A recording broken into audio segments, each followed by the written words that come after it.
Prize, Kailash Satyarthi.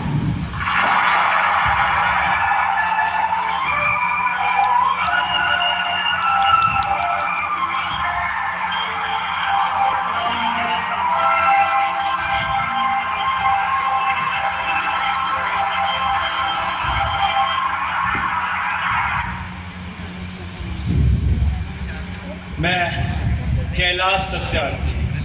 मेरे जीवन का एकमात्र उद्देश्य यह है कि हर बच्चा एक बच्चा होने के लिए आज़ाद है, आगे बढ़ने और खुद का विकास करने के लिए आज़ाद है, खाने, सोने और इस दिन के उजाले को देखने के लिए आज़ाद है, हंसने के लिए आज़ाद है और रोने के लिए आज़ाद है, सीखने, स्कूल जाने और सबसे ऊंचा सपना देखने के लिए आज़ाद है।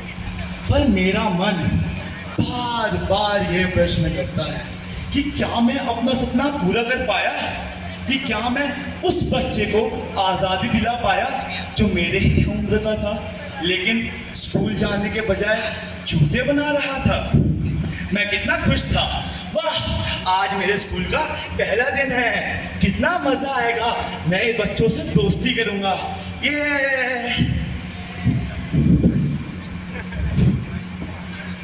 अरे वाह, देखो देखो नई बैग, अरे वाह वाह, देखो देखो नई पेंसिल्स, नई किताबें,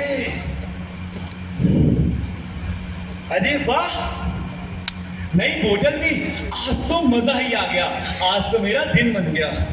चलो हम तो चले स्कूल, हम तो चले स्कूल, हम तो चले स्कूल। लेकिन ये बच्चा तो मेरे ही उम्र का है, पर स्कूल जाने के बजाय जूते क्यों बना रहा है? अरे तुम स्कूल क्यों नहीं जा रहे हो? चलो मेरे साथ स्कूल चलो। पर उसके पिताजी ने जिस दर्द भरी निगाह से मेरी ओर देखकर बोला,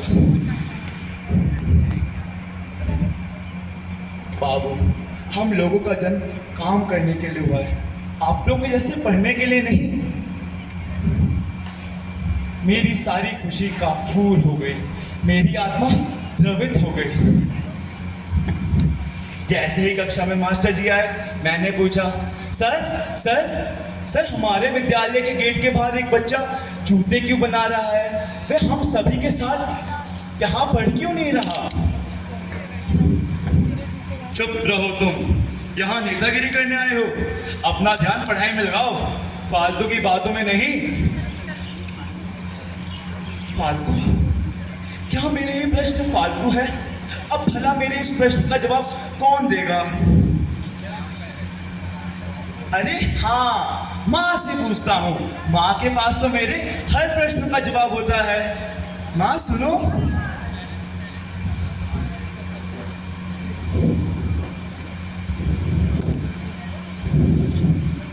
बेटा तुमने काम करने वाले बच्चों को कभी देखा नहीं, इसलिए तुम्हें अजीब लग रहा है। सबका अपना भाग्य होता है और वह उस बच्चे का भाग्य था। भाग्य?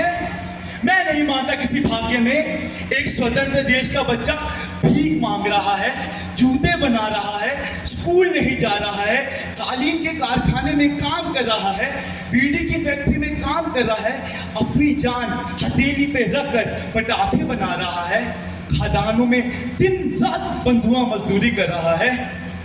अरे अरे अरे आप लोग तो चौंक ही गए। आप लोगों को लग रहा है मैं 200 साल पुरानी बात कर रहा हूँ। जी नहीं, मैं 21वीं सदी के भारत की राजधानी दिल्ली का सच बता रहा हूँ। अरे बाबू तू पहला क्यों कोनी आयो और आना में तो मोड़ो क्या होगो? अरे बाबू तू पहला क्यों कोनी आयो? देवली देवली, तुम्हारा ये प्रश्न और तुम्हारी ये राखी मुझे आज भी उद्वेलित कर देती है। यह प्रश्न देवली का है, जिसकी 3 पीढ़ियां यही देश की राजधानी दिल्ली के पास के एक खादान में काम कर रही थी। कैसे भूल सकता हूँ मैं वह रात जब मैंने देवली और उसके साथ कई नन्हे मुन्ने बच्चों को रेस्क्यू कराया था।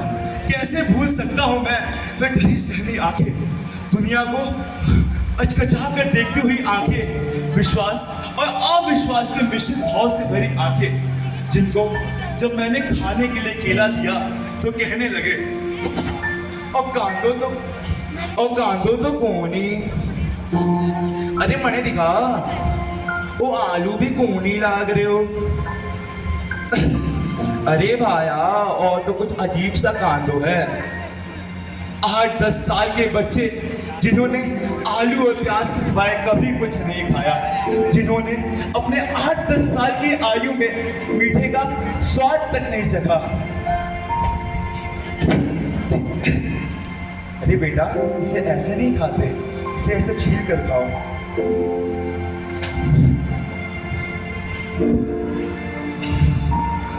भला ये कैसी आजादी है? यहाँ तो दो सभ्यताओं का अंतर है, एक केला छील के खाने वालों का और एक बिना छील के खाने वालों का। देवी, उसी समय तुम्हारा नाजुक लेकिन पत्थर तोड़ने वाला हाथ मेरे पीठ पर पड़ा और तुमने कुछ गुस्से में लेकिन विश्वास भरी आंखों से मुझसे पूछा, तू पहला क्यों कौन ही आयो? यह प्रश्न हम सभी सभ्य शिक्षित कहलाने वाले नागरिकों के लिए है। यह प्रश्न उन सभी लोगों के लिए है जो भरोसा करते हैं संविधान में, कानून में, धर्म में, इंसानियत में और न्याय में। वह कौन सी चीज है जो हमें अपने आप में केंद्रित करके सभी सुख सुविधाओं के दायरे में बंद करके रखती है? वह कौन सी चीज है जो हमें डराती है? वह कौन सी चीज है जो हम सभी को इंसान रहने के बजाय मशीन बनाती है? वह कौन सी चीज है?